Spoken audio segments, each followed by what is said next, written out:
دیپالپور سے خبر شامل کریں گے، جہاں پنجاب فوڈ اتھارٹی نے مردہ مرغیوں سے بھرا لوڈر رکشہ اور گھر میں قائم غیر قانونی مسالہ چکی پکڑ لی۔ کارروائی کے دوران 30 من مردہ مرغیاں تلف جبکہ 1 من سے زائد ملاوٹی مسالہ جات ضبط کر لیے گئے۔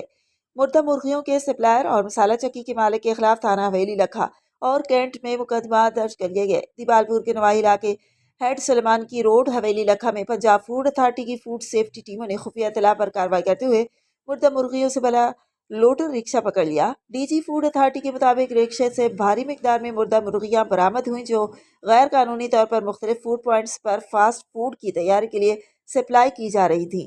کارروائی کے دوران ایک گھر میں قائم غیر قانونی مسالہ چکی پر بھی چھاپا مارا گیا، جہاں مرچوں اور ہلدی پاؤڈر میں مضر صحت رنگ کی ملاوٹ پائی گئی۔ فوڈ سیفٹی ٹیموں نے 1 من سے زائد ملاوٹی مسالہ جات ضبط کر کے لوڈر رکشہ اور دیگر سامان پولیس کے حوالے کر دیا۔